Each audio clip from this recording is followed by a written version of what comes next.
America అధ్యక్షుడు Donald ట్రంప్నకు Nobel శాంతి బహుమతిపై ఆశ చావడం లేదు. ఈ నేపథ్యంలో అమెరికా చట్టసభ సభ్యుడు ఒకరు ట్రంప్ పేరును నార్వేలోని నోబెల్ కమిటీకి నామినేట్ చేశారు. ప్రపంచవ్యాప్తంగా అనేక యుద్ధాలను ఆపేసిన ఘనత డొనాల్డ్ ట్రంప్దేనని అమెరికా ప్రతినిధుల సభ సభ్యుడి బడ్డీ కార్టర్ లేఖలో పేర్కొన్నారు. దీంతో నోబెల్ శాంతి బహుమతికి ట్రంప్ మహాశయుడు అర్హుడేనా అనే చర్చ కూడా మొదలైంది.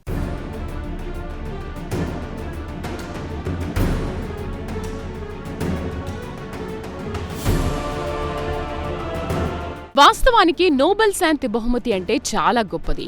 ప్రధానంగా ప్రపంచ శాంతిని కాంక్షించేవారు, అలాగే అందుకోసం నిబద్ధతతో పనిచేసేవారికి అందాల్సిన గొప్ప బహుమతి అది. అంత చరిత్ర గల నోబెల్ శాంతి బహుమతిని వివాదాలకు చిరునామా లాంటి అమెరికా అధ్యక్షుడు డొనాల్డ్ ట్రంప్ ఆశించడమే విచిత్రం. డొనాల్డ్ ట్రంప్ రెండోసారి శ్వేత సౌధంలోకి ఎంట్రీ ఇవ్వకముందే అనేక వివాదాలు ముట్టకట్టుకున్నారు. గ్రీన్లాండ్ దీనిని అమెరికాలో కలిపేసుకోవాలన్న కోరికను ట్రంప్ బాహాటంగా బయటపెట్టారు. వాస్తవానికి గ్రీన్లాండ్ డెన్మార్క్లో స్వయం ప్రతిపత్తి కలిగిన ఒక దీవి. అవసరమైతే సైన్యాన్ని దింపైనా గ్రీన్లాండ్ దీవిని కొనుగోలు చేస్తామని తెగేసి చెప్పారు ట్రంప్.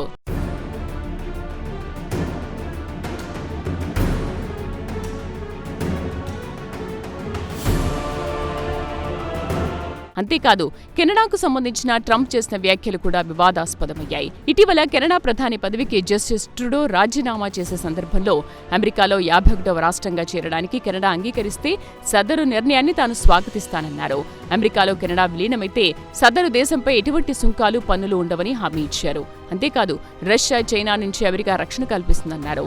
కథ అక్కడితో ఆగలేదు.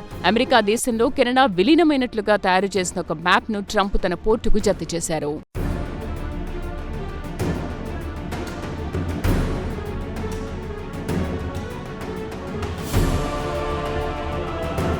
ఒక దేశం తర్వాత మరొక దేశంలో డొనాల్డ్ ట్రంప్ వేలు పెట్టడాన్ని యూరప్ గమనించింది. ప్రపంచ రాజకీయాల్లో యూరప్ సమైక్య చాలా బలమైంది. యూరప్ సమైక్యలో ఒకటి కాదు, రెండు కాదు, అనేక దేశాలున్నాయి. అంతేకాదు, ఇవన్నీ సర్వస్వతంత్ర దేశాలు, ఇవన్నీ సార్వభౌమత్వం గల దేశాలే. దీంతో ఐరోపా సమైక్య దేశాల సరిహద్దుల సార్వభౌమత్వాన్ని అమెరికా సహా ఎవరూ ఉల్లంఘించినా ఊరుకునేది లేదని ఫ్రాన్స్ విదేశాంగ మంత్రి జీన్ నోయల్ బారో తేల్చి చెప్పారు.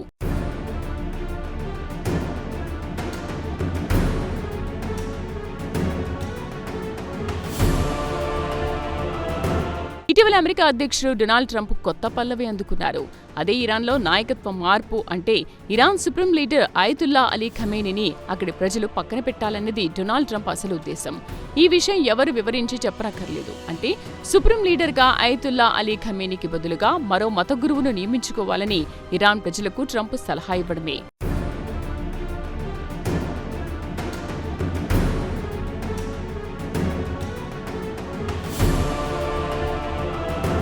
వాస్తవానికి ఏ దేశంలోనైనా నాయకత్వ మార్పు అంటే చిన్న విషయం కాదు. అది ఆ దేశానికి సంబంధించిన ఆంతరంగిక విషయం. సదరు దేశ ప్రజలు తేల్చుకోవాల్సిన అంశం అది. అలాంటి కీలక అంశం గురించి మాట్లాడడం అంటే ఇరాన్ సార్వభౌమత్వాన్ని డొనాల్డ్ ట్రంప్ ప్రశ్నించడమే అవుతోంది. మొత్తం మీద తనకు జీ హుజూర్ అనే మత గురువు ఇరాన్ సుప్రీం లీడర్గా ఉండాలని డొనాల్డ్ ట్రంప్ భావిస్తున్నారు. ట్రంప్ మాటల్లో ఇంతకంటే పరమార్థం ఏమీ ఉండదు.